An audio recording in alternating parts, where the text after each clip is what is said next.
up, makeup minions? I'm Kim Witte from WitteArtistry, and welcome back to my YouTube channel. Please hit that subscribe button below so you don't miss any more Halloween videos. This one is a road rash makeup where I teach you guys how to make realistic scabs. Let's begin. If you like me and you want to support my channel, feel free to become a sponsor on Patreon. Alrighty, we are going to be using rigid collodion, which is basically a liquid that you put on your skin. It dries and it pulls your skin together and makes it pucker. You can use it to create divots and deep scars. I am creating multiple layers of it on the edges of my hand where you would get scrapes if you were to like fall on the road or something.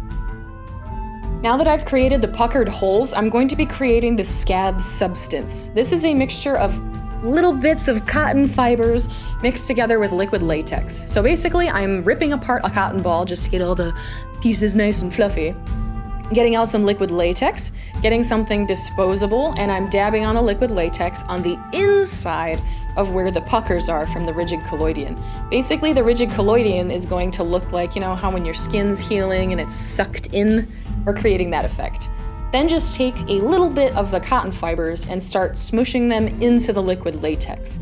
When you get a scab, it's actually a mixture of fibers and proteins, so it actually has like that stringy texture to it. And like most things, this is a layering game. So after I do a few layers of the liquid latex, I add in a little bit more cotton, and then I'll go back to the latex and go back to the cotton, so on and so forth. Just make sure when you're creating the scab that the edges are rounded. Usually when you get a scab, unless if it's like a cut, it's usually a more rounded shape, and the scab tends to be rounded as well. Repeat this process for anywhere that you want to have a scab. I just chose it to be on the edge of my hand like I tripped and fell on the road. A little trick for shaping the scabs is to use the back of a brush, or maybe the head of a pencil, or maybe tweezers, something that's smaller and that the latex won't stick to as badly as your fingers would. Beautiful chunky bits. Now we have to wait till the latex dries completely to the touch, and then it is time to paint it. Scabs are a mixture of lots of colors. I have found that the easiest way to create them, I don't want to say the best way, but the easiest way to create them for me is I use cream makeup, and I start off with lightly feathering yellow over the scab area, and then I go in with a little bit of red. I'm basically dry brushing it over the scab since the scab actually has its own natural scabby texture, even though it's fake. I tend to dab it on, brush it across, but I am just gradually adding in more reds and browns.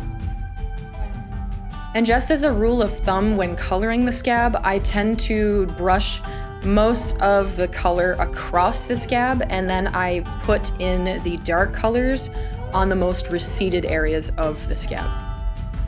So right now I'm just taking a brown and lightly feathering it over the scab to create more of the dried blood tone, but I am keeping some areas a little more concentrated than others. To give the scab some dimension, I am taking a brown cream paint and a detail brush, and I'm just sort of outlining the scab and poking it in all the little scabby crevice holes and all the little dimples, making sure that there's like a concentration of the color in it. This I found makes it have more dimension, so you can actually see that the scab is three-dimensional, and I mean it's a scab, so there's definitely dried blood under there too. If it looks a little bit too fake, I go in with a brush without any color and I just sort of feather it out a little bit, and then I usually repeat the process. I have found that creating multiple layers of color and then blending it out is better than just putting on a lot of that color and then not being able to take it away.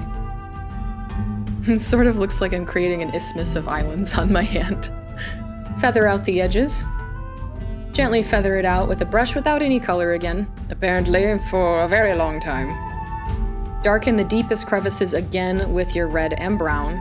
Just pick selective areas so it really makes it look realistic and three-dimensional. Dab it out again. Man, this is giving me flashbacks to childhood when you played tag and you tripped down the street and your hands got full of gravel. Do you guys remember that? Oh my gosh. Like I said earlier, you definitely want to go back and forth between adding more makeup and then blending it out again. So I'm adding more reds and browns just on the deepest parts of the scabs again, just to simulate that coagulated dried blood. Now with a green cream makeup, I am lightly dabbing it on top of the scabs and blending it out. You won't see the color green, but when you add green to a red or a brown, it sort of mutes the color. Since scabs aren't like radioactive red, I just really wanted to mute it and tone it down a bit just to add more realism. Typically, when you get a wound or an injury and the wound is healing, the skin around it, especially the new skin around a scab and under a scab, tends to be pinkish. So with a pink cream makeup, I am feathering it outward from the scab itself. When it's closer to the scab, it's more concentrated, and the further you go out from the scab, it is more blended out. Just repeat this process on all your little scabby bits. And now it is time for some blood. I'm opening up a stage blood, which is like a thicker, darker blood, and I'm adding it in very selective areas, just the really deep parts of the scab where your skin is still cracked underneath. And you guys are all done. Thank you so much for watching this video. I totally appreciate it. Please hit that subscribe button if you haven't already, and the bell next to it so you don't miss any more Halloween videos. I really hope you guys are enjoying these Halloween tutorials, and please let me know what you think in the comments below, and don't forget to hit the like button. See you next video.